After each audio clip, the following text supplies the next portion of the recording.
नमस्कार मित्रों, मैं आचार्य प्रमोद उपाध्याय सूर्य ग्रहण दोष से जुड़े हुए इस विशेष कार्यक्रम में आप सभी का हार्दिक स्वागत करता हूं।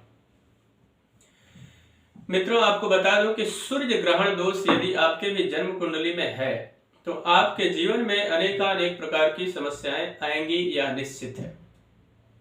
आखिर सूर्य ग्रहण दोष बनता क्या है, उसका कारण क्या है और उसका निवारण क्या है, और आम जीवन में या आपके जन्म कुंडली में यदि सूर्य ग्रहण दोष है उसका आपके जीवन पर किस प्रकार का प्रभाव रहता है। आत्मा जायते इति सूर्यः, शास्त्र कहता है कि सूर्य आत्मा है और आत्मा ना ही कभी जन्म लेती है और ना ही कभी मरती है। सूर्य को जन्म कुंडली में या ग्रहों में सूर्य को राजा की उपाधि प्राप्त है, सूर्य ग्रहों के राजा है और साथ साथ में सूर्य को पिता का कारक भी माना जाता है। सूर्य को सरकारी नौकरी का कारक माना जाता है। तो जन्म कुंडली में यदि प्रथम भाव से लेकर द्वादश भाव में किसी भी भाव में सूर्य यदि राहु के साथ कॉम्बिनेशन में हो, यानी कि सूर्य और राहु की यदि युति हो, तो सूर्य ग्रहण दोष का निर्माण होता है। उसके अलावा सूर्य के साथ केतु ग्रह भी यदि विराजमान होते हैं तो सूर्य और केतु का भी सूर्य ग्रहण दोष का निर्माण आपकी जन्म कुंडली में होता है। जन्म कुंडली के फर्स्ट हाउस से लेकर और 12th हाउस तक किसी भी भाव में एक बात को समझना भी अत्यंत आवश्यक है कि जिस किसी भाव में ग्रहण दोष का निर्माण होता है सूर्य ग्रहण का, उस भाव को कहीं न कहीं डैमेज करने का कार्य करते हैं। ग्रहण का अर्थ ही होता है कि काम को बिगाड़ देना। अक्सर आपने देखा होगा कि आप लगातार मेहनत करते हैं, लगातार कोशिश करते हैं, चाहे आपका बिजनेस व्यापार हो या फिर आपकी पढ़ाई हो या फिर आपकी नौकरी हो। कई बार नौकरी में ऐसा भी हो जाता है कि गलती आपने की ही नहीं और उसका आरोप प्रत्यारोप के शिकार भी आप हो गए।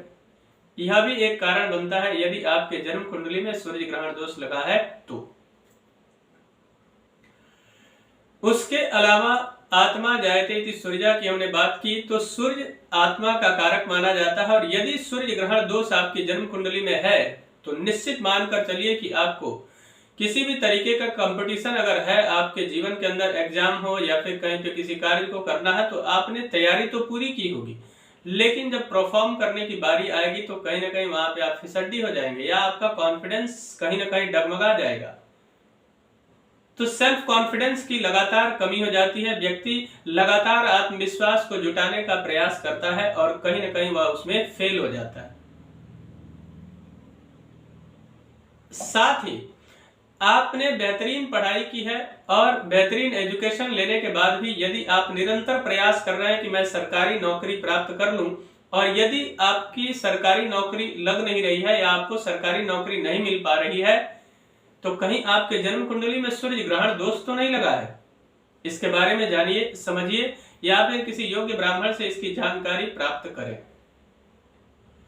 सूर्य ग्रहण दोष जब लगता है जन्म कुंडली में, तो जब भी राहु ग्रह की महादशा या केतु ग्रह की अंतरदशा महादशा आएगी, तो महादशा हो या अंतरदशा हो, इन दोनों में यदि कहीं भी जब राहु की महादशा चल रही है उसमें सूर्य की अंतरदशा आ जाएगी तो आप बहुत अधिक परेशान हो जाएंगे। केतु की महादशा चल रही है उसमें सूर्य की अंतरदशा आ जाएगी तो अधिक परेशान हो जाएंगे, या फिर सूर्य की महादशा चल रही है उसमें राहु या केतु दोनों में से किसी की भी अंतरदशा आएगी तो निश्चित तौर पर आप समस्याओं से घिर जाएंगे। सूर्य यदि जन्म कुंडली में बेहतर पोजीशन में है तो निश्चित मानकर चलिए कि आप जहां कहीं भी जाएंगे आपको विजय की प्राप्ति अवश्य होगी। लेकिन वहीं पर अगर सूर्य ग्रहण दोष में है या ग्रहण से बाधित है तो उस समय आप किसी भी कार्य के लिए अगर आप जाते हैं तो निश्चित मान लीजिए कि वहां मुंह की खानी पड़ सकती है या फिर वहां हार का सामना आपको करना पड़ सकता है।